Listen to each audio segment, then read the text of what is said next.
இந்த மாதிரி ലൈസൻസിന് എടുത്തിട്ട് കുറെ പക്ഷെ അത് ക്ലാസ് കഴിഞ്ഞ് സംസാരിക്കാം കേട്ടോ.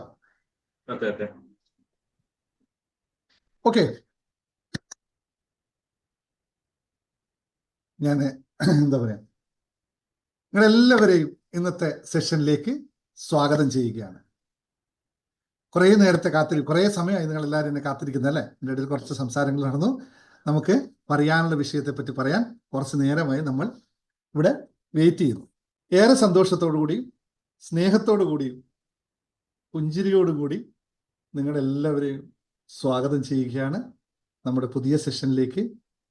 പുതിയ എല്ലാ ദിവസവും ഞാൻ രാവിലെ നമ്മൾ മെഡിറ്റേഷൻ അഫർമേഷൻ കഴിഞ്ഞ് എല്ലാവരോടും ഞങ്ങൾ റിപ്പീറ്റഡായി പറയുന്ന കാര്യമാണ്, ഓരോ ദിവസവും നമുക്ക് പുതുമ നിറഞ്ഞതാണ്. ഓരോ ദിവസവും പുതിയ ദിവസമാണ്.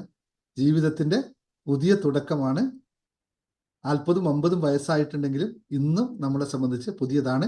നാളെ രാവിലെ യൂട്യൂബ് വീഡിയോ കാണുന്ന എല്ലാ സഹോദരന്മാർക്കും ഇന്നത്തെ ദിവസം പുതിയ ദിവസമാണ്. നിങ്ങളെ സംബന്ധിച്ചും ഈ സായങ്കാലത്ത് ഇവിടെ ഇരുന്ന് രാത്രി ഇരുന്ന് ഉറങ്ങാൻ പോകുമ്പോഴും നിങ്ങളെ സംബന്ധിച്ച് നാളെ രാവിലെ ഉള്ളത് വളരെ പുതിയ ദിവസമാണ്. അപ്പോൾ ചെയ്യേണ്ടത് ഓരോ ദിവസത്തിലും പുതിയ തീരുമാനങ്ങളായിട്ട് പുത്തൻ ഉണർവോടുകൂടി കഴിഞ്ഞതിനെയൊക്കെ ഓർത്ത് അയ്യോ ഒത്തോ എന്ന് പറഞ്ഞ് നിലവിളിക്കുകയല്ല വേണ്ടത്. ഇന്ന് എനിക്ക് എന്ത് ചെയ്യാൻ പറ്റും, എന്നെ മാറ്റാൻ ഇന്ന് ഞാൻ എന്ത് നടപടിയെടുക്കും എന്നുള്ള ചിന്തയോടെ ആയിരിക്കണം നാളെ സുപ്രഭാതത്തിൽ നിങ്ങൾ ബെഡിൽ നിന്ന് എഴുന്നേൽക്കുന്നത്. എനിക്ക് നടുവേദനിക്കുന്നത്, എനിക്ക് കൈ വേദനിക്കുന്നത്, എനിക്ക് കാല് വേദനിക്കുന്നത് എന്ന് പറഞ്ഞുകൊണ്ടാവരുത് ബെഡിൽ നിന്ന് എഴുന്നേൽക്കുന്നത്. അല്ലെങ്കിൽ ഇന്ന ആൾക്ക് ഇത്രയും കൊടുക്കാനുണ്ട്, ഇന്ന ആൾക്ക് ഇത്രയും അവരെൻ്റെ കഴുത്ത് പിടിക്കുമെന്ന് ഓർത്തുകൊണ്ടാവരുത് രാവിലെ എഴുന്നേൽക്കുന്നത്.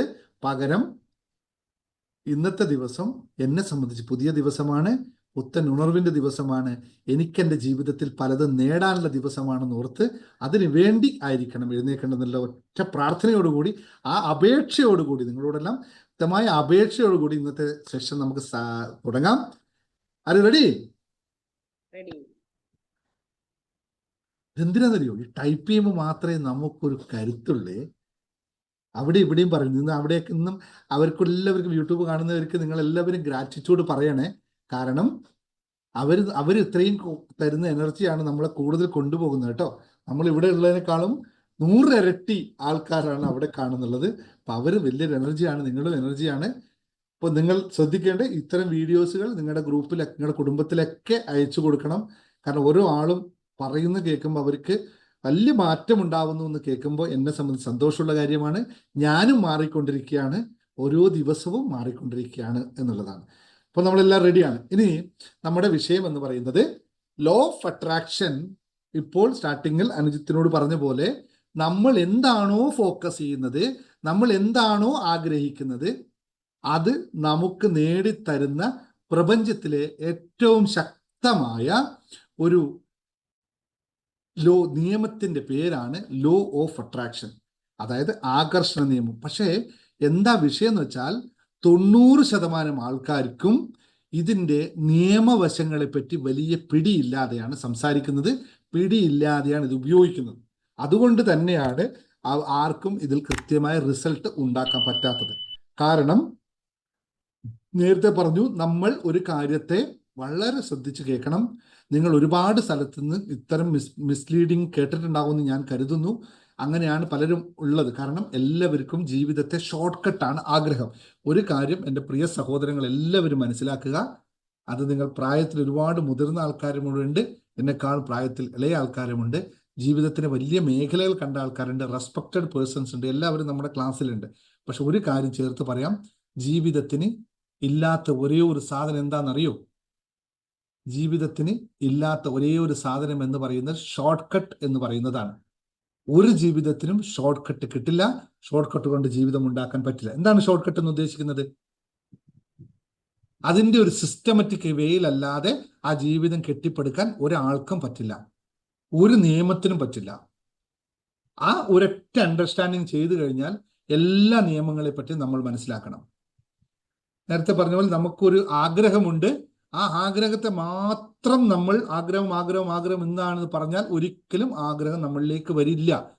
എന്തുകൊണ്ട് വരില്ല എന്ന് വെച്ചാൽ, നമ്മൾ ഒരു സ്ഥലത്തേക്ക് യാത്ര ചെയ്യുകയാണെങ്കിൽ ആ സ്ഥലത്ത് എത്തണമെങ്കിൽ നമ്മൾ യാത്ര ചെയ്യുക തന്നെ വേണം. ഭൂമിയിൽ ഒരിക്കലും ആ സ്ഥലം ഇങ്ങോട്ട് വരില്ല, അങ്ങനെ ഒരു വസ്തുവും വരില്ല. പക്ഷെ ഇതെന്തുകൊണ്ടാണ് ആകർഷണം, നിങ്ങൾ ഇവിടെ ഇരിക്കൂ ആകർഷിച്ചെടുക്കൂ എന്ന് പറയുന്നത്? അതിൻ്റെ അർത്ഥം ആ എനർജിയെ പറ്റിയാണ് നമ്മൾ പറയുന്നത്.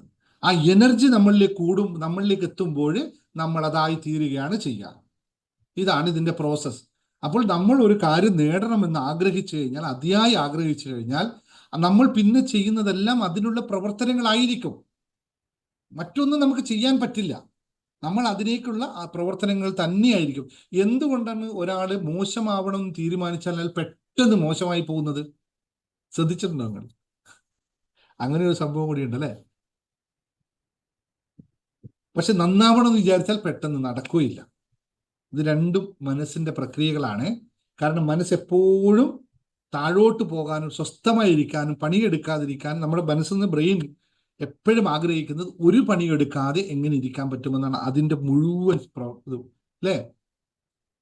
അതുകൊണ്ട് പണിയെടുക്കാതെ എങ്ങനെ നിൽക്കാൻ പറ്റുമെന്ന് ആലോചിക്കുന്ന ആ ബ്രെയിനും നമ്മളും ഒന്നിച്ചു പോരുമ്പോൾ പിന്നെ നമുക്കൊന്നും വേണ്ട, വെറുതെ ഇരിക്കാൻ പറ്റും. എന്തുകൊണ്ടാണ് നമുക്ക് നേടാൻ പറ്റാത്തത് എന്ന ചോദ്യത്തിന് ഒരേ ഒരു ഉത്തരം, അതിനു വേണ്ടി പ്രവർത്തിക്കാൻ അല്ലെങ്കിൽ പ്രയത്നിക്കാൻ നമ്മൾ തയ്യാറാവാത്തതാണ് എന്ന് പറയേണ്ടി വരും. എങ്ങനെയാണ് പ്രവർത്തിക്കണമെങ്കിൽ നമുക്ക് നിയമം അറിയണം. ഏതിന്റെ നിയമം അറിയണം? അതാത് പ്രവൃത്തിക്ക് വേണ്ടുന്ന നിയമം നമ്മൾ അറിഞ്ഞിരിക്കണം. പണം ഉണ്ടാക്കുന്നവന്റെ നിയമമല്ല പണം കളയുന്നവന്റെ നിയമം. വീടുണ്ടാക്കുന്നവന്റെ നിയമമല്ല വീട് പൊളിക്കുന്നവന്റെ നിയമം. സമൂഹത്തെ വാർത്തെടുക്കുന്നവന്റെ നിയമമല്ല സമൂഹത്തിൽ അന്തചിത്രം ഉണ്ടാക്കുന്നവന്റെ. അല്ലെ? ഓരോ ആൾക്കാരും വ്യത്യസ്തരാണ്. അപ്പോൾ ഓരോന്നിനും അതിൻ്റെതായ നിയമങ്ങളുണ്ട്. ജോലി വേണമെങ്കിൽ അതിന് കൃത്യമായ ഒരു സിസ്റ്റം ഉണ്ട്, അല്ലാതെ ആർക്കും ജോലി കിട്ടില്ല. ലോട്ടറി അടിക്കണമെങ്കിൽ അതിന് സിസ്റ്റമാറ്റിക് ആയിട്ടുള്ള പ്രോസസ്സ് ഉണ്ട്. അപ്പോൾ ഓരോന്നും അതിനനുസരിച്ച് മാറ്റപ്പെടുത്താൻ നമുക്ക് സാധിക്കണം. അവിടെ മാത്രമാണ് നമ്മൾ നമ്മുടെ ഇതിനെ ഉപയോഗിക്കേണ്ടി വരിക എന്നുള്ളതാണ്. വെൽത്തിനെ പറ്റി പറയുമ്പോൾ വീണ്ടും ലോ ഓഫ് അട്രാക്ഷൻ എങ്ങനെയാണ് വെൽത്ത് എന്ന് ഞാൻ ഒരു ചോദ്യം മാത്രം നിങ്ങളോട് ചോദിക്കാം, നിങ്ങളത് മനസ്സിലാക്കുക. ഈ മണി എങ്ങനെയാണ്, എന്ത് നൽകുമ്പോഴാണ് നമുക്ക് മണി ലഭിക്കുന്നത് എന്ന് നിങ്ങൾ ശ്രദ്ധിച്ചിട്ടുണ്ടോ? എത്ര പേർക്ക് അറിയാം? പണം എന്ന് പറഞ്ഞാൽ ക്രയവിക്രയത്തിന് ഉപയോഗിക്കുന്ന ഒരു ഉപാധി മാത്രമാണല്ലോ അല്ലേ? അത് ഡിജിറ്റൽ ആവാം, പേപ്പർ ആവാം, കോയിൻ ആവാം, എന്തുമാവാം. മൊത്തത്തിൽ വിളിക്കുന്ന പേരാണ് പണമെന്ന്. ഈ പണം നമുക്ക് ലഭിക്കുന്നത് പകരം നമ്മൾ എന്ത് നൽകുമ്പോഴാണ്? ഇതൊന്നും ആർക്കും പറയാൻ പറ്റുമോ? ഒന്ന് ടൈപ്പ് ചെയ്തേ. എന്തോ ഒരു സാധനം നമ്മൾ നൽകുമ്പോഴാണ് നമുക്ക് പണം ലഭിക്കുന്നത്.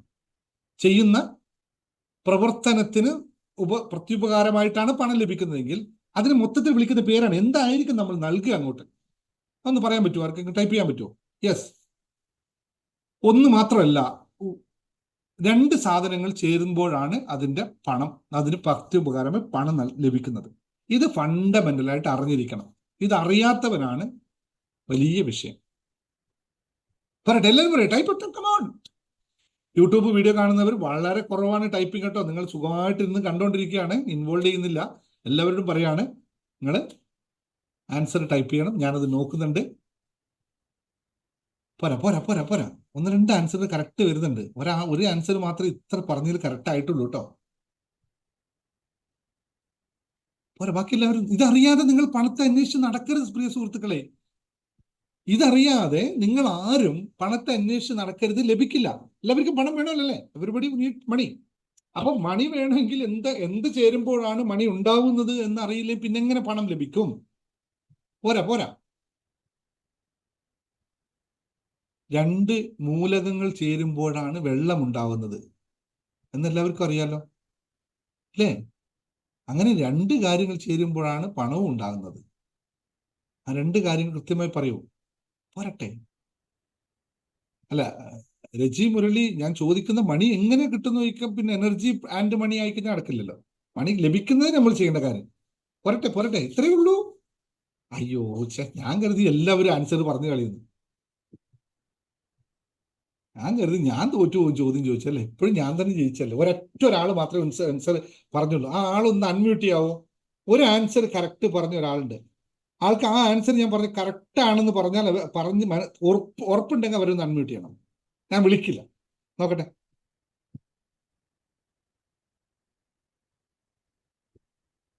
അൺമ്യൂട്ട് ചെയ്യൂ.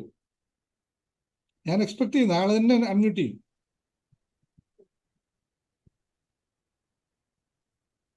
ഇല്ല, ആ ഉറപ്പിച്ചല്ല അത് പറഞ്ഞത്. നിങ്ങൾ പറഞ്ഞതിൽ എത്രത്തോളം ഉറപ്പുണ്ടെന്ന് ചെക്ക് ചെയ്യാനാണ്. പ്രിൻസി അൺമ്യൂട്ട് ചെയ്തേ. Hi, sir. Are you sure that the answer? Yeah, I'm sure about it. Then why didn't unmute when I'm asking for it?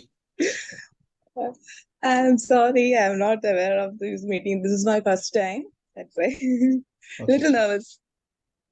Fine. See, നമുക്ക് പണം ലഭിക്കുന്നത് രണ്ട് ഘടകങ്ങൾ നമ്മൾ നൽകുമ്പോഴാണ്. ഒന്ന് നമ്മുടെ സമയം, രണ്ടാമത്തത് നമ്മുടെ എനർജി. അല്ലേ? സിമ്പിൾ അല്ലേ? ജോലിക്ക് പോകുമ്പോൾ നമ്മൾ എന്താ ഓഫീസിൽ കൊടുക്കുന്നത്? എന്താ? കുറച്ച് പണിയെടുക്കും, അതിനനുസരിച്ച് സമയം കൊടുക്കും. ഇതിനല്ലേ അവർ പേ ചെയ്യുന്നത് നിങ്ങൾക്ക്? അല്ലേ? ബിസിനസ് ചെയ്യുന്നവൻ എന്താ കൊടുക്കുന്നത്? അവന് ബിസിനസ്സിലേക്ക് അവന്റെ എനർജിയും കുറച്ച് സമയം ഇൻവെസ്റ്റ് ചെയ്യും. ഇതല്ലേ കൊടുക്കുന്നത് എല്ലായിടത്തും അല്ലേ? ഇപ്പൊ മനസ്സിലായോ? നമ്മൾ സമയവും എനർജിയും എവിടെ കൊടുക്കുന്നു അതിന് പ്രത്യുപകാരമായിട്ടാണ് പണം ലഭിക്കുന്നത്. Everybody is okay with this? മനസ്സിലായോ എല്ലാവർക്കും? ആണെങ്കിൽ പറയൂ യെസ് യെസ് എന്ന് പറയൂ. സിമ്പിൾ ആണ്. ഇങ്ങനെ മാത്രമേ പണം കിട്ടുള്ളൂ. വേറെ ഒരു മെത്തേഡും ഇല്ല പണം ലഭിക്കാനായിട്ട്. പണത്തിന്റെ ഫണ്ടമെന്റൽ നിയമമാണ്. ലോകത്ത് പണം ഉണ്ടാക്കിയത് ഈ ഒറ്റ കാര്യത്തിൽ വെച്ചിട്ടാണ്. ഇത് രണ്ടും ആര് നൽകുന്നുവോ അവർക്ക് പ്രത്യുപകാരമായി നൽകുന്ന അല്ലെങ്കിൽ പാരിതോഷികമായി കിട്ടുന്ന സാധനത്തിനാണ് മണി എന്ന് പറയുന്നത്. അപ്പൊ നമ്മൾ ചോദിക്കും, ചിലപ്പോൾ നമ്മൾ കുറെ നാണ്യവിളകൾ കൊടുത്താൽ പണം കിട്ടില്ലേ? നാണ്യവിളകൾ ഉണ്ടാക്കണമെങ്കിൽ നമ്മൾ എന്ത് കൊടുക്കണം? അവിടെയും നമ്മൾ എനർജിയും സമയം കൊടുത്താലല്ലേ നാണ്യവിളകൾ കിട്ടുള്ളൂ. വണ്ടി ഓടിച്ചു പോകുന്ന ഡ്രൈവർക്ക് ശമ്പളം കിട്ടുന്നു. അവനെന്താ ചെയ്യുന്നത്? അവന്റെ സമയവും എനർജിയും കൊടുത്തിട്ടാണ് വണ്ടി ഓടിക്കുന്നത്, ആ വർക്ക് ചെയ്യുന്നത്. അതിന് പ്രത്യുപകാരം ശമ്പളം കിട്ടുന്നു. ഈ ഇരിക്കുന്ന ഞാനിപ്പോ എന്താ ചെയ്യുന്നത്? എന്റെ എനർജിയും എന്റെ ശബ്ദ എനർജിയും എന്റെ സമയവും നിങ്ങൾ ഇൻവെസ്റ്റ് ചെയ്യുമ്പോൾ എനിക്ക് കാശ് കിട്ടുമോ? കിട്ടുന്നുണ്ടോ? ഇല്ലല്ലേ? ഇല്ല, അതൊന്ന് ചിന്തിച്ചു നോക്കണ്ടേ നിങ്ങളിപ്പോ? ഞാനത് കണക്ട് ചെയ്ത് പറഞ്ഞതേ ഉള്ളൂ കേട്ടോ. നോക്കൂ, ഇത് ശ്രദ്ധിക്കേണ്ട കാര്യം. ഇങ്ങനെ മാത്രമേ ലോകത്ത് പണം. അങ്ങനെയെങ്കിൽ പണമില്ല എന്ന് പറയുന്ന ആൾക്കാരോട് ഒരു ചോദ്യം ചോദിച്ചോട്ടെ. നിങ്ങൾ ഈ രണ്ട് സാധനം കൊടുത്തിട്ട് നിങ്ങൾക്ക് പണം കിട്ടുന്നില്ല എന്നാണോ നിങ്ങൾ പറയുന്നത്? ഇത് രണ്ട് സാധനവും നിങ്ങൾ കൊടുത്തിട്ട് നിങ്ങൾ കിട്ടുന്നില്ലെങ്കിൽ എന്തിൻ്റെയോ ഒരു കുറവ് അവിടെ ഉണ്ടല്ലോ. ഏതോ ഒരു സാധനം നിങ്ങൾ കൊടുക്കാത്തത് കൊണ്ടായിരിക്കില്ലേ പണം കിട്ടാത്തത്? അതെന്തായിരിക്കും? പണമില്ല എന്ന് പറയുന്ന ആൾക്ക് ഇന്നലെ കുറെ ആൾ പറഞ്ഞില്ലേ, സാർ എൻ്റെ കയ്യിൽ പണമില്ല എന്ന് പറഞ്ഞില്ലേ? അവരൊന്ന് ആലോചിച്ച് നോക്ക്. നിങ്ങൾക്ക് പണം കിട്ടാതിരിക്കാനുള്ള കാരണം നിങ്ങൾ എന്തോ ഒരു സാധനം അവിടെ കൊടുക്കാത്തത് കൊണ്ടല്ലേ? അതെന്താണെന്ന് നിങ്ങൾക്ക് പറയാൻ പറ്റും? ഇപ്പോ മനസ്സിലാക്കാൻ അത്ര എളുപ്പമല്ലല്ലേ? അങ്ങനെ മനസ്സിലാക്കാൻ പറ്റിയെങ്കിൽ നമ്മൾ എന്നേ രക്ഷപ്പെട്ടു പോയേനെ. പിന്നെ ഞങ്ങൾക്കൊക്കെ പണി ഉണ്ടാവും. ആർക്കെങ്കിലും പറയാൻ പറ്റുമോ? കാശ് കൈ കിട്ടാത്ത ഒരാൾക്ക്, എൻ്റെ കയ്യിൽ തീരെ കാശില്ല എന്ന് വിചാരിച്ച് ആർക്കെങ്കിലും പറയാൻ പറ്റും, സാർ ഈ രണ്ട് സാധനത്തിൽ ഒരെണ്ണം ഞാൻ കൊടുക്കുന്നത് കുറവാണ്, പണം ഉണ്ടാക്കാനായിട്ട് ഞാൻ കൊടുത്തില്ല? ഞാൻ വേണമെങ്കിൽ എടുത്തിട്ട് കാണിച്ചു തരാം, ഒരാളെ എടുത്ത് കാണിച്ചു തരാം. എന്നാൽ നിങ്ങളോട് ചോദിക്കാം. ഓക്കെ, കോമൺ ആയിട്ട് നിങ്ങൾ എന്ത് വേണം വിചാരിച്ചോളൂ, നിങ്ങൾ തിരുത്തണം അത്. കാരണം നിങ്ങൾ കൃത്യമായി ഊർജം, അത് ഏത് രീതിയിലാവാം ഊർജം? ശാരീരിക ഊർജം, ഫിസിക്കൽ എനർജി കൊടുക്കുന്നവന് കൂടുതൽ പണം ഉണ്ടാവാറുണ്ടോ? ഉണ്ടോ? നിങ്ങൾ ആലോചിച്ച് നോക്കിയിട്ടുണ്ടോ? ഫിസിക്കൽ എനർജി കൂടുതൽ കൊടുക്കുന്നവന് കൂടുതൽ പണം കിട്ടാറുണ്ടോ ഈ ലോകത്ത്? ഇല്ല. കാരണം എന്താണ്? അവൻ ഫിസിക്കൽ എനർജി, അതായത് ഫിസിക്കൽ എനർജിക്കല്ല വാല്യൂ. അങ്ങനെയാണെങ്കിൽ ലേബർസ് ആണ് ഏറ്റവും കൂടുതൽ പൈസ കിട്ടേണ്ടല്ലേ? ഏറ്റവും കൂടുതൽ പൈസ കിട്ടുന്ന ആർക്കാണ്? കുറഞ്ഞ സമയത്ത് കൂടുതൽ ബുദ്ധി ഉപയോഗിക്കുന്നവന് മാത്രമേ പൈസ ഉണ്ടാവുള്ളൂ. ഒന്നുകൂടി റിപ്പീറ്റ് ചെയ്യാം.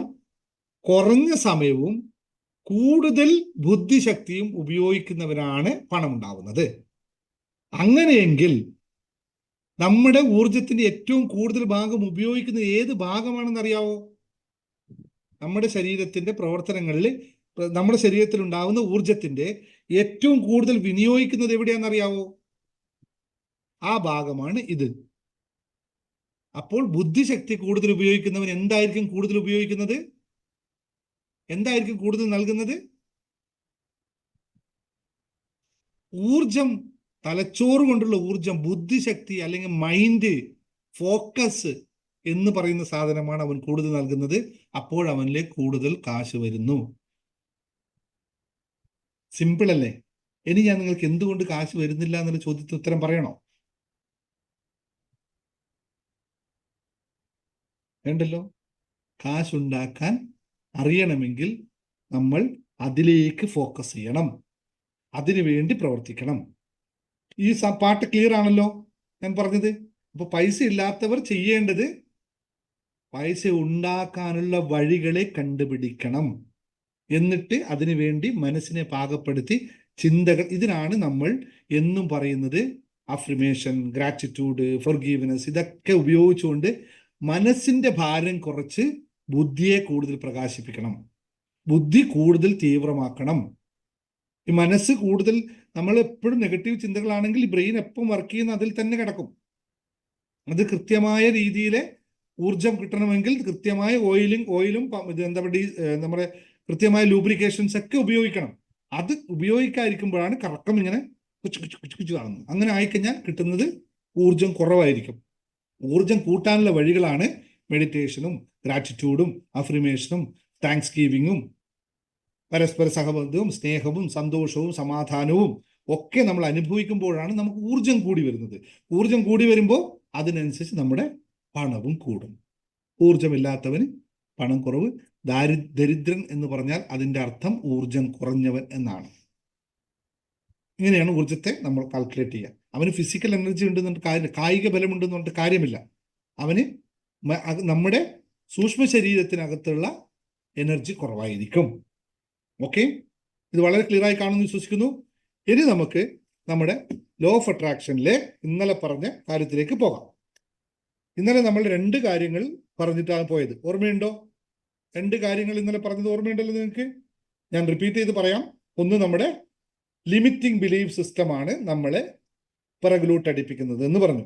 രണ്ടാമത്തെ നമ്മൾ പറഞ്ഞു ധനവുമായിട്ടുള്ള നമ്മുടെ ഫിയറാണ് നമ്മളെ പിറകിലോട്ട് അടിപ്പിക്കുന്നത് പറഞ്ഞു. ഇന്ന് ഞാൻ പറയാൻ പോകുന്ന വിഷയം നിങ്ങൾ എല്ലാവരും അനുഭവിക്കുന്നതാണ്, നമ്മളെല്ലാവരും അനുഭവിച്ചു കൊണ്ടിരിക്കുന്ന കാര്യമാണ്. കാശ് ഇല്ലാത്തവൻ എപ്പോഴും അനുഭവിക്കുന്ന കാര്യമാണ്. ആ സാധനത്തെ അവൻ ഇന്നു മുതൽ ഇറക്കി വെക്കാൻ പറ്റുമോ അന്ന് മുതൽ അവൻ ധനവാനായി മാറാൻ തുടങ്ങും. ഈ സാധനത്തിന്റെ പേരാണ് പാസ്റ്റ് ഫൈനാൻഷ്യൽ ട്രോമ എന്ന് പറയുന്നത്. Fast financial trauma. ഇത് എത്ര പേർക്ക് അനുഭവമുണ്ട്? പഴയ കാലത്ത് നമുക്ക് സംഭവിച്ച ഫൈനാൻഷ്യൽ അബദ്ധങ്ങൾ നമ്മുടെ മനസ്സിനെ ഹോണ്ട് ചെയ്യുന്നുണ്ട് എന്നുള്ളവരെന്ന് പറഞ്ഞേ, ഒന്ന് ടൈപ്പ് ചെയ്തേ ഐ എന്ന് പറഞ്ഞേ. നിങ്ങൾക്കതുണ്ട് എങ്കിൽ അതുകൊണ്ടാണ് നിങ്ങൾക്ക് ഇപ്പം ഒന്നും ചെയ്യാൻ പറ്റാത്തതെന്ന് വെച്ചാൽ പഴയ കാലത്തുണ്ടായ ഫൈനാൻഷ്യൽ ട്രോമ. അത് എങ്ങനെയൊക്കെ ആയിരിക്കാം? അത് നമുക്ക് കാശ് പോയ കാര്യത്തിലായിരിക്കാം, നശിച്ചു പോയി നമുക്ക് പല കടം കൊടുത്തത് കിട്ടാത്തതിന്റെ ഭയമാവാം, ഇൻവെസ്റ്റ് ചെയ്തത് നശിച്ചു പോയതിന്റെ ഭയമാവാം, അല്ലെങ്കിൽ എന്തൊക്കെയാണ് നമ്മളെ കുടുംബത്തിൽ പലർക്കും ഫൈനാൻഷ്യലായിട്ട് നഷ്ടം സംഭവിച്ചതിന്റെ ഫലമാകാം, അല്ലെങ്കിൽ നമ്മുടെ ഫ്രണ്ടിന് എവിടെയെങ്കിലും ഇൻവെസ്റ്റ് ചെയ്ത് പൈസ കിട്ടാത്തതിന്റെ നമ്മൾ കേട്ട കഥകളാവാം. അങ്ങനെ പല പല കാര്യങ്ങളും നമ്മളെ ഒരു ട്രോമ സ്റ്റേജിലേക്ക് കൊണ്ടുപോയിട്ടുണ്ടാവും. ഏറ്റവും കൂടുതൽ സംഭവിച്ചിട്ട് എന്താണെന്നറിയോ? ഏറ്റവും കൂടുതൽ ആൾക്കാർക്ക് ഇതിൽ ഏതായിരിക്കും ഈ പേടി ഉണ്ടാവാൻ, പാസ്റ്റ് ഫൈനാൻഷ്യൽ ട്രോമ വരുന്ന ഏതിലായിരിക്കും എന്ന് പറയാൻ പറ്റുമോ? ഇന്ന് കേരളത്തിലെ അവസ്ഥയിൽ ഞാൻ ഇന്ന് 8 പേര് എനിക്ക് മെസ്സേജ് അയച്ചു. നമ്മൾ വീഡിയോ കണ്ടിട്ട് 8 പേര് വോയിസ് അയച്ചു. ആ 8 പേരെ കണ്ട് ഞാൻ ഞെട്ടിപ്പോയി. ശരിക്കും പറഞ്ഞാൽ കേരളത്തിൽ ഇത്രയൊക്കെ ഈ വിഷയമുണ്ടോ എന്ന് ഞാൻ ശരിക്കും ഇപ്പോഴാണ് ഇത് മനസ്സിലാക്കുന്നത് കേട്ടോ. I'm sorry to say, ഞാൻ ഒരിക്കലും വിചാരിച്ചില്ല കേരളം ഇങ്ങനെയാണെന്ന് കേട്ടോ. എനിക്കറിയില്ലായിരുന്നു ഇത്രയും വിഷയങ്ങളുണ്ട്. കാരണം ഞാൻ ഒരിക്കലും അങ്ങനെ ചിന്തിച്ചിട്ടില്ല. ഏറ്റവും കൂടുതൽ ഫൈനാൻഷ്യൽ ട്രോമ വരുന്ന വിഷയം എന്താണെന്ന് നിങ്ങൾക്കറിയോ? ഒന്ന് പറഞ്ഞു നോക്കിയേ, ആരെങ്കിലും ടൈപ്പ് ചെയ്തേ നിങ്ങൾക്കറിയുന്നത്. ഇന്ന് കേരളത്തിൽ ഏറ്റവും കൂടുതൽ ഫൈനാൻഷ്യൽ ട്രോമ വരുന്ന വിഷയത്തിന്റെ പേരാണ്, ചെറിയൊരു വാക്കാണ്, 2 പദങ്ങൾ മാത്രമുള്ള ഒരു സാധനമാണ്.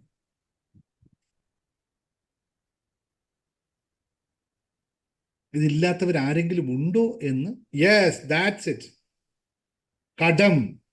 ഇതില്ലാത്തവർ എത്ര പേര് ഇവിടെ ഉണ്ട്? ഇപ്പൊ നമ്മുടെ ക്ലാസ്സിൽ വന്നിരിക്കുന്ന സഹോദരങ്ങളിൽ എത്ര പേർക്ക് ഇതില്ലാത്തവരുണ്ട്?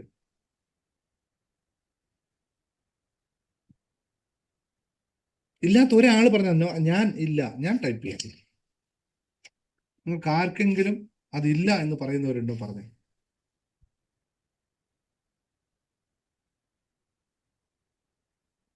ആരുമില്ലല്ലേ? ഇനി ഞാൻ ഒരു കാര്യം ചോദിച്ചോട്ടെ, ഈ കടമെടുത്തിട്ട് ഇൻവെസ്റ്റ് ചെയ്തതാണോ ചെലവാക്കിയതാണോ? ഞാൻ അതിലേക്ക് പോകുന്നില്ല. ഇത് വലിയ ട്രോമയാണ് കേട്ടോ. ഇത് അർബുദത്തിനേക്കാളും വലിയ ഒരു സാധനമാണ് ഈ സംഭവം. കാർന്ന് തിന്നുകൊണ്ടിരിക്കുന്ന സാധനമാണ്. എന്തിനാണ് ലോൺ എടുത്തതെന്ന് വെച്ചാൽ ഒരാൾക്കും അറിയില്ല. ഒട്ടുമിക്ക ആൾക്കാർ കടം കൊടുക്കാൻ ലോൺ എടുത്തു, ഫ്രണ്ട്സിനെ സഹായിക്കാൻ ലോൺ എടുത്തു, അല്ലേ? ഇങ്ങനെയാണ് അധികം ആൾക്കാരുണ്ട്. Yes, sure mister Shyam, thank you very much. നിങ്ങളെ ഇതിന് വലിയ രീതിയിൽ അപ്രീഷിയേറ്റ് ചെയ്യുന്നു. അങ്ങനെ ഒരു മെന്റാലിറ്റി നിങ്ങൾക്ക് ഉണ്ടാക്കി. That is the best things in this life. I appreciate, really appreciate. സുഹൃത്തുക്കളെ, ഞാൻ എങ്ങനെ റിക്വസ്റ്റ് ചെയ്യണമെന്ന് എനിക്കറിയില്ല, എനിക്ക് കൂടുതൽ പറയാൻ അറിയില്ല ഇതിനെ പറ്റിയിട്ട്. ദയവ് ചെയ്ത് കടമെടുത്തിട്ട് ചെലവഴിക്കരുത്. കടം നിങ്ങൾ എടുത്തോളൂ ഇൻവെസ്റ്റ് ചെയ്യാനായിട്ട്. അത് പോസിബിളാണ്.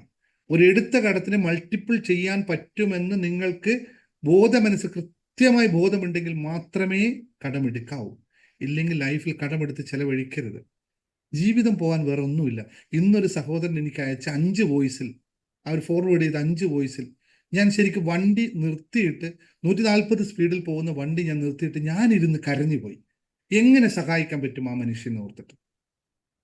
പിന്നെ ഞാൻ അഡ്മിനോട് പറഞ്ഞു, ഇങ്ങനത്തെ വോയിസ് വന്നാൽ എനിക്ക് അയക്കരുത്, കാരണം എനിക്കിത് താങ്ങാൻ പറ്റില്ല. എനിക്ക് അത്രയും കപ്പാസിറ്റി ഒന്നും ഇല്ല കേട്ടോ. ഞാൻ ഈ പറയുന്നത്, എനിക്കിതൊന്നും കേൾക്കാനുള്ള കപ്പാസിറ്റി ഇല്ല. ഒരു പാവം മനുഷ്യൻ പറഞ്ഞ കഥകൾ കേൾക്കുമ്പോൾ ശരിക്കും പറഞ്ഞു എന്താ പറയുക എന്ന് അറിയില്ല. ഞാനിപ്പോൾ ഇത് ക്ലാസ്സിൽ പറയേണ്ട കാര്യമില്ല, പക്ഷേ എനിക്ക് അത്രയും ഫീൽ ആയിപ്പോയി. ഞാൻ വണ്ടി ഞാനൊന്ന് ഒതുക്കി ഒരു 5 മിനിറ്റ്, ഒരു 8 മിനിറ്റോളം അവിടെ പറയാനറിയാം, എന്ത് പറയാനറിയാം. അത്രയും വിഷയങ്ങളുണ്ട്. ഒന്ന് അൺമ്യൂട്ട് ചെയ്തത്.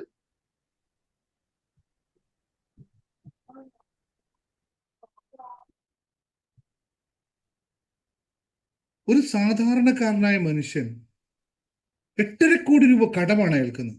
ഇനി ഞാൻ ജീവിച്ചിരുന്നത് കാര്യമില്ല സാർ, ഞാൻ നിർത്താൻ പോവുകയാണ്, ഞാൻ ജീവിതാവസാനം. എന്ത് മറുപടിയാ പറയാം? 8.5 കോടി രൂപ കട എന്തിനെന്ന് വാങ്ങിച്ചു വെച്ചാൽ എൻ്റെ കൂട്ടുകാരെ സഹായിക്കാനാണ്. എന്ത് പറയും ഞാൻ നമ്മളിതിന്? അപ്പൊ എന്താണ് ആലോചിക്കുന്നത്? എങ്ങനെ കൊടുത്തു തീർക്കാൻ പറ്റും? നമ്മളൊക്കെ ഇവിടെ പ്രാർത്ഥിക്കുന്നതും വിജയിക്കുന്നതും വെച്ചാൽ 1 കോടി രൂപ എങ്ങനെ ഉണ്ടാക്കാം, 1 കോടി രൂപ എങ്ങനെ ഇൻവെസ്റ്റ് ചെയ്യാം, എങ്ങനെ നമ്മുടെ ബാങ്ക് അക്കൗണ്ട് സ്ഥിര നിക്ഷേപമാക്കി മാറ്റാം എന്നതിനെ പറ്റി നമ്മൾ അഫർമേഷനും ഗ്രാറ്റിറ്റ്യൂഡും ഡെയിലി പ്രാക്ടീസും ഒക്കെ ചെയ്തിട്ട് എങ്ങനെ കൂട്ടാന്ന് ആലോചിക്കുമ്പോൾ വളരെ കൂളായിട്ട് ഒരാൾക്ക് 8.5 കോടി രൂപ കടം കിട്ടിയിരിക്കുന്നു. സോറി ടു സേ, ഞാൻ ഒരിക്കലും ഒരാളെയും ഹേർട്ട് ചെയ്യാനല്ല, ആരുടെയും വേദന അറിയാനല്ല. ദയവ് ചെയ്ത് എൻ്റെ പൊന്നു സഹോദരങ്ങളെ, ജീവിതം ഇങ്ങനെ കൊണ്ടുപോയി നശിപ്പിക്കരുത് എന്ന് മാത്രമേ പറയാനുള്ളൂ. നിങ്ങൾ എന്ത് തന്നെ ചെയ്താൽ ചിന്തിക്കാതെ ചെയ്തതിന്റെ ഫലമാണ് ഇതൊക്കെ അനുഭവിക്കുന്നത് മാത്രം. ആരോടും ഒരു ഇതില്ല, സ്നേഹത്തോടെയാണ്. നമുക്കൊന്നും ചെയ്യാൻ പറ്റില്ല, ആർക്കും അതിനെ സഹായിക്കാൻ പറ്റില്ല എന്ന് തിരിച്ചറിയുന്നു. പക്ഷെ വഴി ഉണ്ടാക്കാം, അത് സോൾവ് ചെയ്യാനുള്ള. ജീവിതം അവസാനിപ്പിക്കൽ ഒരിക്കലും ഒരു വഴിയല്ല. അതുകൊണ്ട് കൊടുക്കാനുള്ള കടം കൊടുക്കാതിരിക്കാൻ പറ്റുമൊന്നുമില്ല. വാങ്ങിച്ച കടം തിരിച്ചു കൊടുത്തേ പറ്റൂ. അത് നമ്മൾ ചലഞ്ച് ചെയ്യാന്ന് മാത്രമേ പറ്റുള്ളൂ. ഈ സമയവും കടന്നു പോകും. ഇത്രയേ ഉള്ളൂ ഓർക്കാനായിട്ട്. സോറി, നിങ്ങളെല്ലാവരും ആ ഒരു മൂഡിലേക്ക് കൊണ്ടുപോയി ക്ഷമിക്കണം. കാരണം ഞാൻ എൻ്റെ അപ്പോഴനുഭവിച്ച ആ കാര്യം ഞാൻ അറിയാതെ ഇപ്പൊ തികട്ടി വന്നു പോയതാണ്. I am sorry.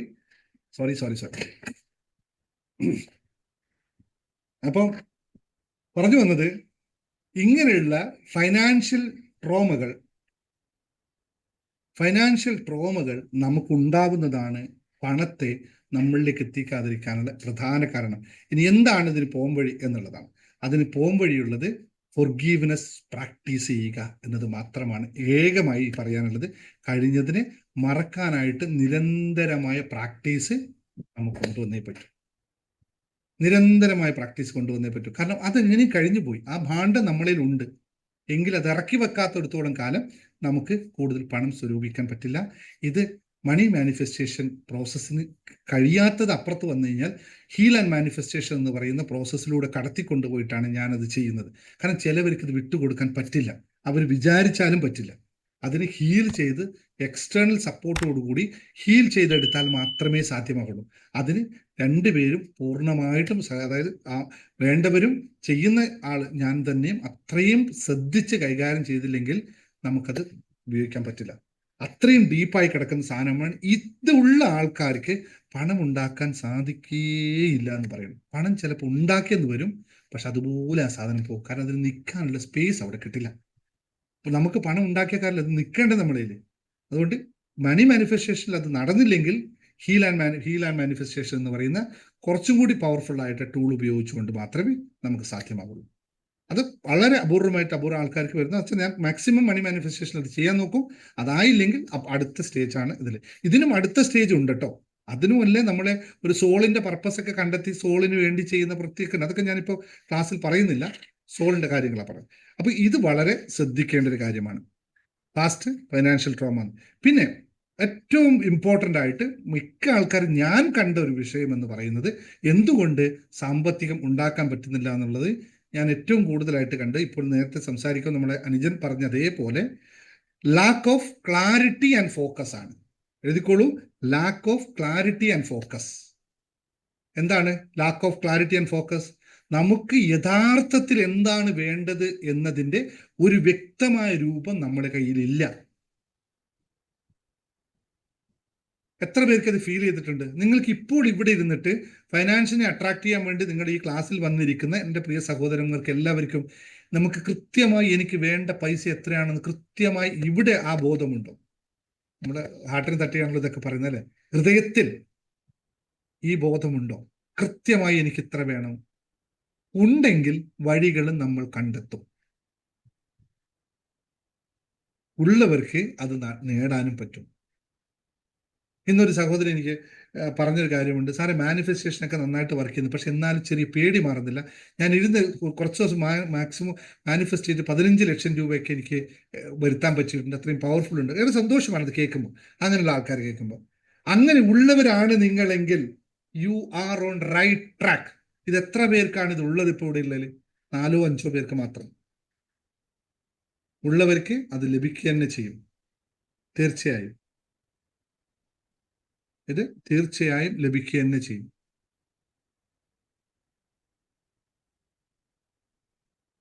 അല്ലെ, ഇതുമായിട്ട് ഞാൻ പറഞ്ഞതുമായിട്ട് വിജിൽ പറഞ്ഞതുമായിട്ട് യാതൊരു കണക്ഷനും ഇല്ല ഈ സാധനത്തിന് കേട്ടോ. ഞാൻ പറഞ്ഞു നമ്മുടെ കയ്യിൽ എത്ര വേണമെന്ന് കൃത്യമായ കണക്കും അതിന് എത്താനുള്ള വഴികളുടെ ചാർട്ട് നമ്മുടെ കയ്യിൽ ഉണ്ടാവണം. ആ കണക്കിലേക്ക് പോകാനുള്ള വഴികൾ എല്ലാം നമ്മളിൽ തെളിഞ്ഞു വന്നവർക്ക് അത് സാധ്യമാകും. ഇല്ലാത്തവരുണ്ടെങ്കിൽ, ഇപ്പോൾ ഇവിടെ ഉണ്ടെങ്കിൽ എല്ലാവരോടും പറയാനുള്ള കാര്യം ഇന്ന് തന്നെ നിങ്ങൾ ഇത് ചെയ്യുക. പിന്നെ ഞാൻ ഒരു കാര്യം കൂടി ചേർത്ത് പറയാം. കടമുള്ള ആൾക്കാരോടുള്ള ഒരു ജസ്റ്റ് റിക്വസ്റ്റ് ആണ്. നമുക്ക് നോക്കാം ഇതിനെപ്പറ്റി. ഞാനിങ്ങനെ ആലോചിച്ചപ്പോൾ എനിക്ക് തോന്നിയൊരു കാര്യമാണ്. പൊതുവെ ഇത്തരം മെത്തേഡ്സുകളാണ് മാനിഫെസ്റ്റേഷൻ മെത്തേഡിൽ നമുക്ക് ചെയ്യാൻ പറ്റുന്നത്. അതുകൊണ്ട് ഇവിടെ ഇരിക്കുന്ന നിങ്ങൾക്ക് കടമുണ്ടെങ്കിലും ഈ എക്സസൈസ് ഒന്ന് ചെയ്തു നോക്കൂ. എന്നിട്ട് നമുക്ക് അതിൻ്റെ പ്രതിവിധി കാണാം. അല്ലെങ്കിൽ യൂട്യൂബ് വീഡിയോ കാണുന്നവരൊക്കെ ആയാലും നിങ്ങൾ ഇപ്പം തന്നെ ഈ എക്സസൈസ് ഒന്ന് ചെയ്തു നോക്കുക. നിങ്ങൾ കുറേയൊക്കെ ഭാരം കുറക്കാൻ പറ്റും. എന്നിട്ട് നമുക്ക് എങ്ങനെ അതിൽ മറികടക്കാമെന്ന് ഒരു ദിവസം ഇതിൻ്റെ വീഡിയോ കൂടി ഞാൻ ചെയ്യാം. കാരണം നിങ്ങളുടെ ആ ഒരു ഇൻറ്റൻസിറ്റി അറിഞ്ഞാൽ മാത്രമേ ഞാൻ ആ പറയുന്ന വീഡിയോ നിങ്ങൾക്ക്, ഇതേ ക്ലാസ് നിങ്ങൾക്ക് കണക്റ്റായി വരുള്ളൂ. നിങ്ങൾ ചെയ്യേണ്ടത് ഇത്ര മാത്രമാണ്. ഇവിടെ കടമുള്ളവരുണ്ടല്ലോ അല്ലേ? നിങ്ങൾ അവരോടാണ്, എല്ലാവരോടാണ്. കടമുള്ളവർ മാത്രമാണ്, മറ്റുള്ളവർ ചിന്തിക്കണ്ട കേട്ടോ. മറ്റുള്ളവർ മറ്റൊഴിക്കാം. നിങ്ങൾ ഇന്ന് ചെയ്യേണ്ടതെന്ന് വെച്ചാൽ നിങ്ങളൊരു വീട്ടിൽ നിന്നൊരു നോട്ട് പുസ്തകം എടുക്കുക. ഇന്ന് തന്നെ ഒരു നോട്ട് പുസ്തകം എടുക്കുക. ഒരെവിടെയെങ്കിലും ഒരു സ്ഥലത്ത് ഒറ്റയ്ക്ക് പോയിരിക്കുക. ഒറ്റയ്ക്ക് ഇരിക്കണേ.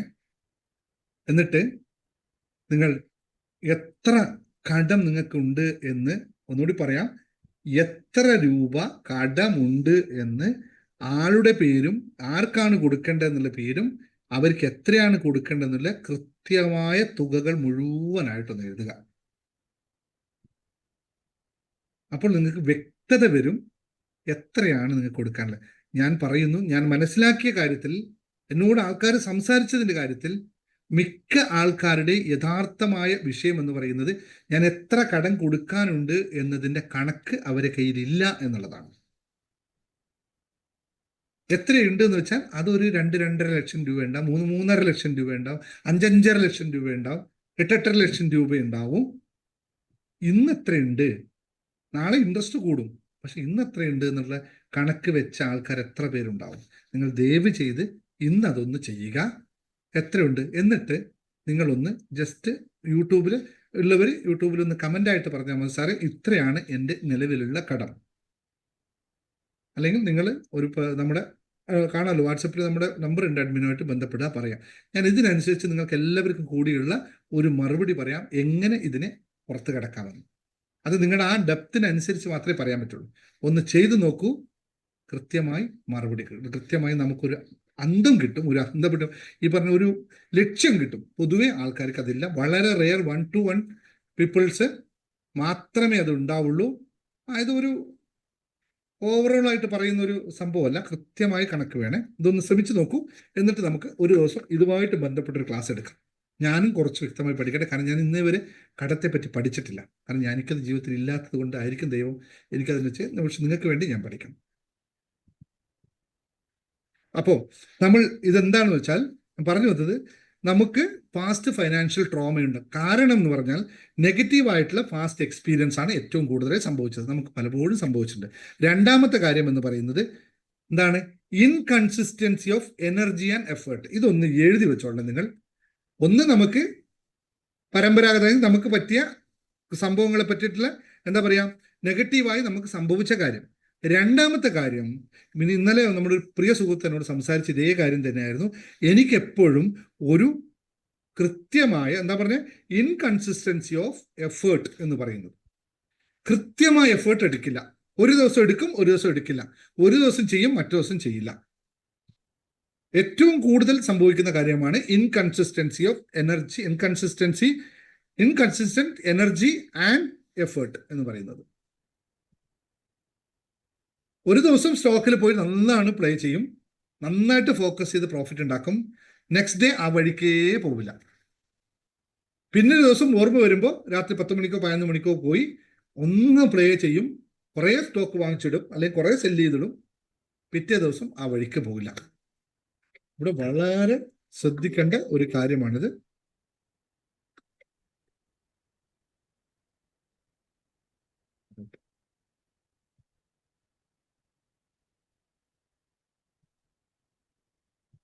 വളരെ ശ്രദ്ധിക്കേണ്ട ഒരു കാര്യമാണ്. ഇത് പൊതുവെ നമ്മൾ ചെയ്യാറില്ല. ഇതും മണി മാനിഫെസ്റ്റേഷനിൽ ഞാൻ സ്ട്രിക്റ്റായിട്ട് ഫോളോ ചെയ്യിപ്പിക്കുന്ന സാധനമാണ്. എല്ലാ ദിവസവും ഒരുപോലെ ആയിരിക്കണം മണിയുമായിട്ടുള്ള ഫോക്കസ് ചെയ്യുന്നത്.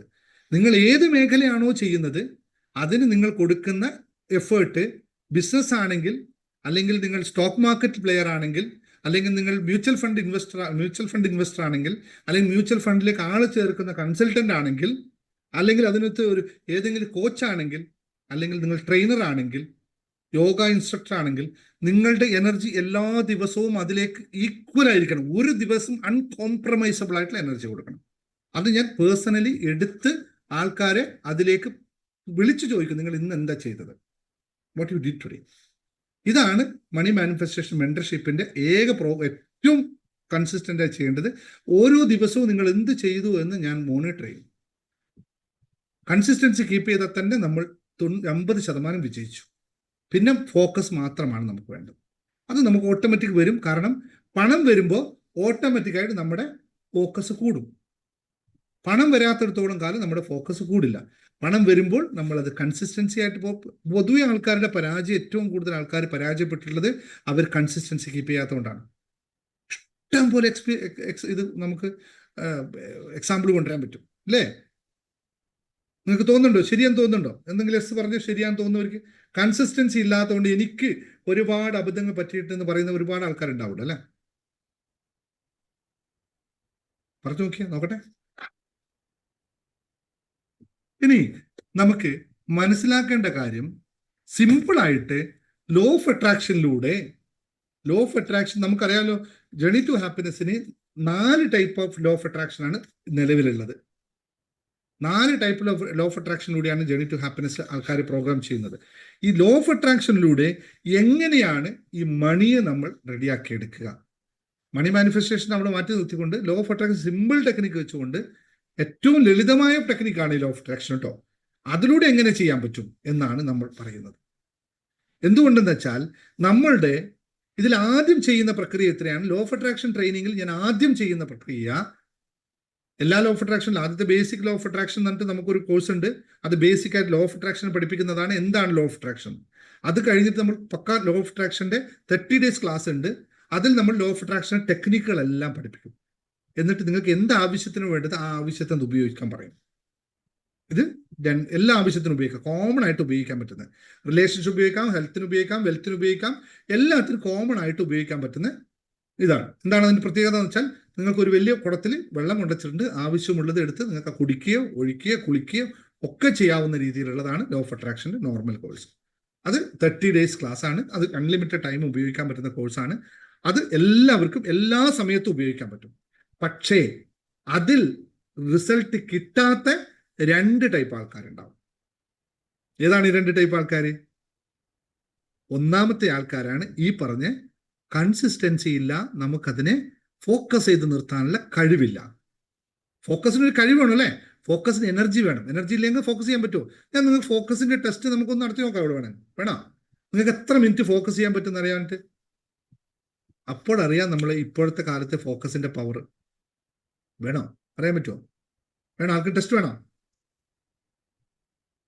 ഫോക്കസിന് നിങ്ങളെല്ലാം ഫോക്കസിന്റെ ടെസ്റ്റ് വേണോ? റെഡി അല്ലേ? എത്ര മിനിറ്റിന്റെ ഫോക്കസ് പവർ ഉണ്ട് നിങ്ങൾക്ക്? എന്നാൽ പിന്നെ അതനുസരിച്ച് പറയാം. എത്ര മിനിറ്റ് ഫോക്കസ് ചെയ്യാൻ പറ്റും നമുക്ക്? സെക്കൻഡുകൾ പോലും പിടിച്ചു നിൽക്കാൻ പറ്റില്ല നമുക്ക്. അതാണ് പുതിയ കാലഘട്ടം. ആർക്കും തോന്നുന്നുണ്ടോ നിങ്ങൾക്ക് സെക്കൻഡുകൾ പിടിച്ചു നിൽക്കാൻ പറ്റും?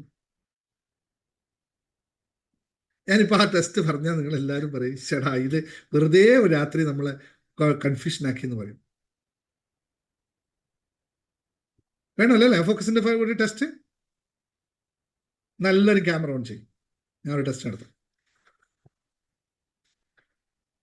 എല്ലാം റെഡിയാണോ? എല്ലാവരും ക്യാമറ ഓൺ ചെയ്ത് റെഡി ആണെങ്കിൽ പറ, ഫോക്കസ് ടെസ്റ്റ് നടത്തി കളയാം. എത്ര മിനിറ്റ് നിൽക്കാം? എല്ലാം നേരെ ഒന്ന് ഇരിക്കണേ, സ്ട്രൈറ്റ് ഇരിക്കണേ. ഫോക്കസ് കിട്ടണം. ഒന്നാമത് ഇരുത്തം, സ്ട്രൈറ്റ് ഇരിക്കുന്നത് വലിയ ഘടകമാണ് ഫോക്കസ്. കിടന്നിട്ടാലും നിന്നാലും നമുക്ക് ഫോക്കസ് കിട്ടാൻ വളരെ എളുപ്പമാണ്. ഫോക്കസ് എവിടെയാണ്? എവിടെ വെച്ചാൽ നമ്മൾ ഫോക്കസ് ചെയ്യുന്നത്? നമ്മുടെ ഫോക്കസിങ് പവർ എങ്ങനെയാണ് വരുന്നതെന്ന് അറിയോ? കണ്ണുകൊണ്ട് എതിനെയാണോ നോക്കി നിർത്തുകയും അതിൽ തന്നെ ചിന്തയും കണ്ണുകളും ഒരേ സ്ഥലത്തേക്ക് എവിടെയാണോ കോൺസെൻട്രേറ്റ് ചെയ്യാൻ പറ്റുന്നത്, എന്നോട് പറയാം, ചിന്തയും കണ്ണുകളും കാഴ്ചയും എവിടെയാണോ ഒരു സ്ഥലത്തേക്ക് ഫോക്കസ് ചെയ്യാൻ പറ്റുന്നത്, ഒരു സ്ഥലത്തേക്ക് കേന്ദ്രീകരിക്കാൻ സാധിക്കുന്നത്, അതാണ് ഫോക്കസ് എന്ന് പറയുന്നത്. അപ്പൊ കണ്ണ് എന്ന് പറയുന്നത് തുറന്നിരിക്കണമെന്നില്ല. കണ്ണ് നമുക്ക് രണ്ട് തരത്തിൽ കണ്ണുണ്ട് അല്ലേ? ഒന്ന് അകക്കണ്ണുണ്ട്, ഒന്ന് പുറക്കണ്ണുണ്ട്. എല്ലാ കാര്യങ്ങളും പുറത്ത് തേടണമെന്നില്ല, ചിലത് അകത്തും ഉണ്ടാവും. അങ്ങനെയാണെങ്കിൽ നിങ്ങൾ കുറച്ചു നേരം റെഡിയായിരിക്കുക. ഞാനൊരു സാധനത്തെ നിങ്ങളുടെ കണ്ണിൽ മുമ്പിൽ കൊണ്ടുവെക്കാം. അതിന് എത്ര നേരം നിങ്ങൾക്ക് നോക്കി നിൽക്കാൻ പറ്റും എന്ന് ആലോചിക്കുക. ചിന്തയിൽ വേറെ ഒന്നും വരരുത്. അതിൻ്റെ കളികളോ അതിൻ്റെ വികൃതികളോ അതിൻ്റെ ചൊറിച്ചലും മാന്തലും ഒക്കെ പിച്ചലും ചിഞ്ചലും ഒക്കെ ഒന്നും നിങ്ങൾ ചിന്തിക്കരുത്. റെഡിയല്ലേ? എങ്കിൽ കണ്ണടച്ചോളൂ, കണ്ണ് തുറക്കണ്ട, കണ്ണടച്ചോളൂ, സ്ട്രെയിറ്റ് ആയിട്ടിരിക്കുക. റെഡി? എല്ലാം റെഡിയാണല്ലോ? റെഡി. നിങ്ങളെ മുന്നിൽ ഇപ്പോൾ ഒരു കരിങ്കുരങ്ങൻ വന്ന് നിൽക്കുന്നുണ്ട്. നിങ്ങൾ ആ കരിങ്കുരങ്ങന്റെ മുഖത്തേക്ക് നോക്കിക്കൊണ്ട് നിൽക്കുകയാണ്. അവിടെ കരിങ്കുരങ്ങൻ കാണിക്കുന്ന വികൃതികൾ ഒന്നും നിങ്ങൾ കാണുന്നില്ലേ? എത്ര നേരം നിങ്ങൾക്ക് ആ കരിങ്കുരങ്ങനെ നോക്കി നിൽക്കാൻ പറ്റും? ഒരു ഭാവം മറ്റോ ഇല്ലാതെ, ചിന്തയിൽ വേറെ ഒന്നുമില്ല. കുരങ്ങന്റെ കളികളെ പറ്റി നിങ്ങൾ ആലോചിക്കുന്നില്ല. അത് മാന്തുമെന്ന പേടി നിങ്ങൾക്കില്ല. നിങ്ങൾ വെച്ച കണ്ണടകൾ എടുത്തു കൊണ്ടുപോകും എന്നുള്ള പേടിയില്ല, ഒന്നുമില്ല. ഇനി ഞാൻ സൈലന്റ് ആവുകയാണ്, ഒന്നും ഞാൻ മിണ്ടില്ല. കഴിഞ്ഞവർ അൺമ്യൂട്ട് ചെയ്ത്, അല്ലെങ്കിൽ കഴിഞ്ഞവർ ജസ്റ്റ് ടൈപ്പ് ചെയ്താൽ മതി, ഐ ഫിനിഷ്.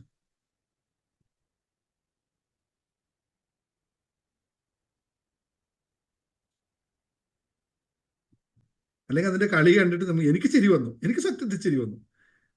ഞാൻ കണ്ടത് എനിക്ക് 5 മിനിറ്റ് കിട്ടിയില്ല. 5 മിനിറ്റ് കിട്ടാൻ വേണ്ട, 5 മിനിറ്റ് ഒന്നും വേണ്ട.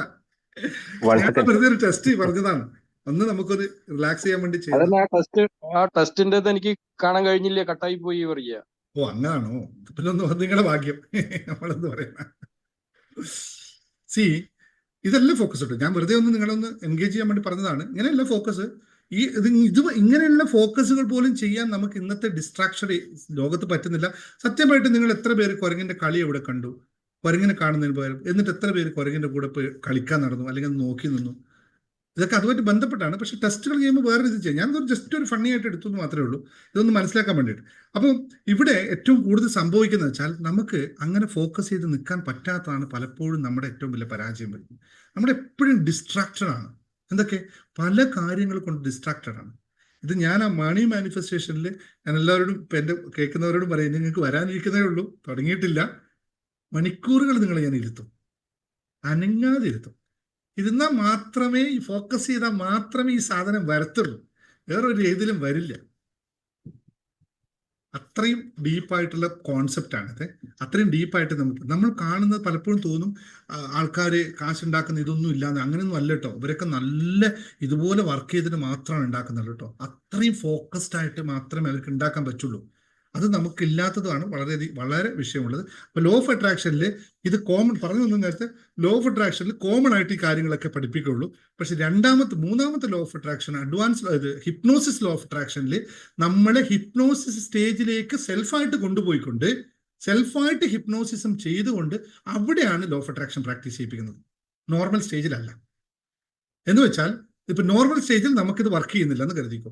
എനിക്കൊരു കാറ് വേണമെന്ന് മാനിഫെസ്റ്റ് ചെയ്യുന്നുണ്ട്, കാറിനെ പറ്റി ഒരു ക്ലാരിറ്റി വരുന്നില്ല, കാറ് വരുന്നില്ല, കാറിനെ പറ്റി ക്ലാരിറ്റി വരുന്നില്ല, എങ്കിൽ അതിന്റെ അർത്ഥം എവിടെയോ തടസ്സമുണ്ട് എന്നാണ്, അല്ലേ? ആണല്ലോ മാനിഫെസ്റ്റേഷൻ ചെയ്യുമ്പോൾ നമുക്ക് അത് ലക്ഷ്യം നമ്മൾ കണ്ണിൽ കാണുന്നില്ല, നമുക്കത് ദൃശ്യവൽക്കരണം സാധ്യമാകുന്നില്ലെങ്കിൽ അതിന്റെ അർത്ഥം എവിടെയോ നമുക്കൊരു വിഷയമുണ്ടെന്നാണ്. അങ്ങനെയുള്ള ആളെ നമ്മൾ നോർമൽ സ്റ്റേജിൽ നിന്നും ഹിപ്നോസിസ് സ്റ്റേജിലേക്ക് കൊണ്ടുപോയിട്ട് അവിടെ ഈ സാധനം ദൃശ്യവൽക്കരിക്കും, എന്നിട്ട് തിരിച്ചു കൊണ്ടുവരും. കുറച്ച് ഇതായിട്ടുള്ള കാര്യമാണ്. അത് സെൽഫായിട്ടാണ് ചെയ്യുന്നത്, പ്രാക്ടീസ് ചെയ്യിപ്പിച്ചെടുക്കും, പിന്നെ നിങ്ങൾ ചെയ്യണം. നമ്മൾ ഇവിടെ ഇരുത്തിക്കൊണ്ട് ചെയ്യില്ല, അത് നിങ്ങൾ സെൽഫായിട്ട് ആ ഒരു സ്റ്റേജിലേക്ക് പോകണം. അതിനൊക്കെ നമ്മൾ ടൈം ഇൻവെസ്റ്റ് ചെയ്തുകൊണ്ട് ചെയ്യാവുന്ന പരിപാടിയാണ്. അങ്ങനെ ദൃശ്യവൽക്കരിക്കാൻ സംഭവിച്ചവർക്ക് സൂപ്പറായിട്ട് അത് വർക്ക് ചെയ്യും, യാതൊരു തർക്കമില്ലാത്ത കാര്യം. ഇതാണിത്. ഇനി ഇതിന് നടന്നില്ലെങ്കിലോ? ഇതിന് നടക്കാത്ത ആൾക്ക് വേണ്ടിയാണ് അഡ്വാൻസ് ലോ ഓഫ് അട്രാക്ഷൻ. അവർക്ക് കുറേ കാര്യങ്ങൾ പഠിക്കാനുണ്ട്. ഡീപ്പായിട്ട് ഫണ്ടമെന്റൽ നിയമത്തിൽ നിന്ന് തുടങ്ങി ഓരോന്നിനെയും എടുക്കുമ്പോൾ നമ്മുടെ മനസ്സിൽ എവിടെയൊക്കെയാണ് സ്പന്ദനങ്ങൾ മാറുന്നതെന്ന് കറക്റ്റ് മെഷർ ചെയ്ത് എടുത്തിട്ട് ചെയ്യിക്കുന്ന പ്രക്രിയയാണ് അഡ്വാൻസ് ലോ ഓഫ് അട്രാക്ഷൻ. അതിൽ കുറേ സ്പിരിച്വൽ പ്രാക്ടീസുകൾ ചെയ്യുന്നുണ്ട്, കുറേ റിച്വൽസ് ഞാൻ കൊടുക്കുന്നുണ്ട്. അങ്ങനെ വളരെ ഡീപ്പായിട്ട് പോകുന്നതാണ് അഡ്വാൻസ് ലോ ഓഫ് അട്രാക്ഷൻ. അങ്ങനെ 4 തരത്തിലുള്ള കോഴ്സുകളാണ് ഇതിനകത്ത് ചെയ്യുന്നത്. ബേസിക് പഠിക്കുന്നത് ജസ്റ്റ് നിയമം പഠിച്ചാൽ അവർക്ക് കിട്ടും. അവർക്ക് ഇങ്ങനെ അതൊക്കെ യൂട്യൂബ് വീഡിയോയിൽ ചെയ്യുന്ന പോലുള്ള ഒരു പരിപാടിയാണ്. യൂട്യൂബ് വീഡിയോ കണ്ടിട്ട് ആർക്കും വലിയ റിസൾട്ട് ഒന്നും വരുന്നില്ലല്ലോ, അല്ലേ? അപ്പൊ ഇത്രയും കാര്യങ്ങളാണ് അതുമായിട്ട് ബന്ധപ്പെട്ട് പറയാനുള്ളത്. ഇനി ലോ ഓഫ് അട്രാക്ഷന് നമുക്ക് നേരത്തെ പറഞ്ഞു ഐഡന്റിഫൈങ്, ഞാൻ ചെയ്യുന്ന ഈ ലിമിറ്റിംഗ് ബിലീഫ് സിസ്റ്റത്തെ നമ്മുടെ കയ്യിൽ നേരത്തെ പറഞ്ഞല്ലോ, ലിമിറ്റിംഗ് ബിലീഫ് സിസ്റ്റമാണ് നമ്മുടെ ഏറ്റവും ഫണ്ടമെന്റൽ ആയിട്ടുള്ള വിഷയം. ഈ ലിമിറ്റിംഗ് ബിലീഫ് സിസ്റ്റത്തെ ലോ ഓഫ് അട്രാക്ഷൻ ടെക്നിക്സ് വെച്ചിട്ട് നമ്മൾ റീഫ്രെയിം ചെയ്യും. എന്താണ് റീഫ്രെയിം ചെയ്യുന്നത്? നിലവിലുള്ള അവസ്ഥയെ നിങ്ങളൊന്ന് പൊളിച്ച് കളയും. അപ്പൊ കുറേയൊക്കെ നമുക്ക് പൊളിച്ചു കളഞ്ഞാൽ എന്ത് സംഭവിക്കും? പിന്നെ നിങ്ങൾ വീണ്ടും അവിടെ റീബിൽഡ് ചെയ്തോളൂ, അല്ലേ? ഒരു പ്രാവശ്യം നിങ്ങളിലുള്ള ചിന്തകൾ തെറ്റാണെന്ന് മനസ്സിലാക്കി കഴിഞ്ഞാൽ നിങ്ങൾ അവിടെ ശരിയായ ചിന്തകൾ കൊണ്ട് നിറക്കുമല്ലോ. അത് നിറക്കുന്നവർ മാത്രമേ റിസൾട്ട് കിട്ടുള്ളൂ, അല്ലാത്തവന് കിട്ടില്ല. റിസൾട്ട് കിട്ടണം, നിറക്കും. അവൻ അതിയായി ആഗ്രഹിക്കുന്നുണ്ടെങ്കിൽ, അതാണ് ആ വാക്ക്, നിങ്ങൾ അതിയായി ആഗ്രഹിക്കുന്നുണ്ടെങ്കിൽ അത് നിങ്ങളെ തേടിയെത്തും.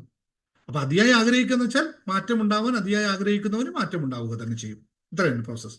അപ്പൊ അത് റീഫ്രെയിം ചെയ്യും. നമ്മൾ റീഫ്രെയിം ചെയ്തെടുത്തു കഴിഞ്ഞാൽ പിന്നെ നമുക്ക് അവിടെ എന്തും ശരിയാക്കാൻ പറ്റും. ഇതാണ് ഒന്നാമത് ചെയ്യുന്നത്.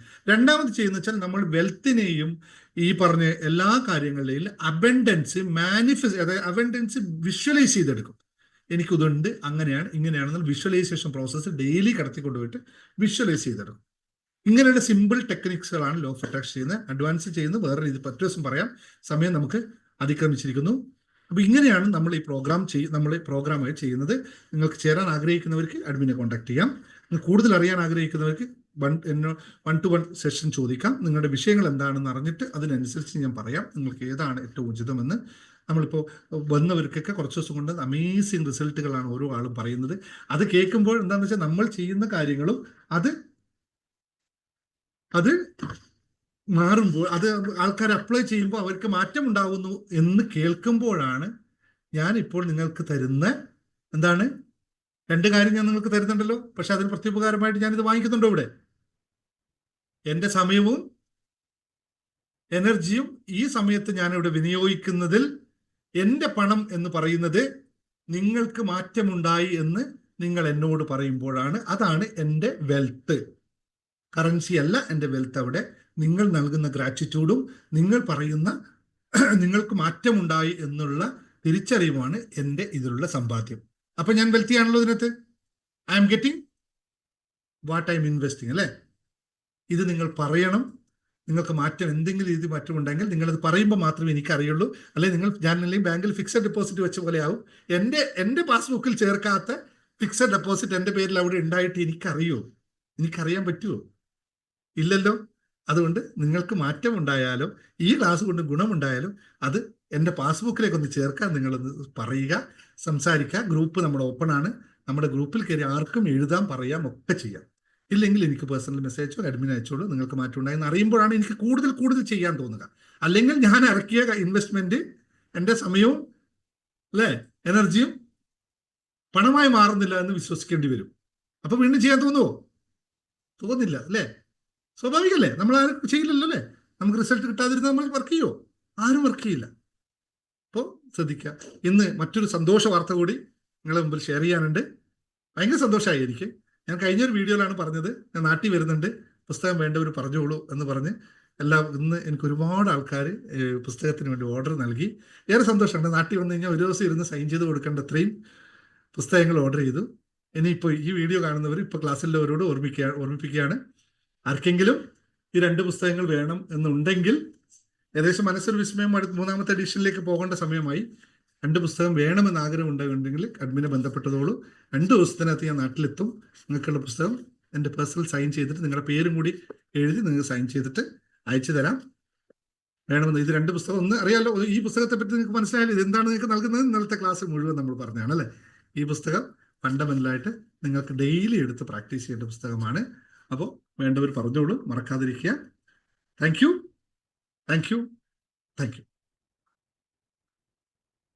ഇനി ഞാൻ റെക്കോർഡിംഗ് ഇവിടെ എൻഡ് ചെയ്യാണ്. എന്തെങ്കിലും നിങ്ങൾക്ക് ചോദിക്കാറുണ്ടോ ചോദിക്കാം കേട്ടോ.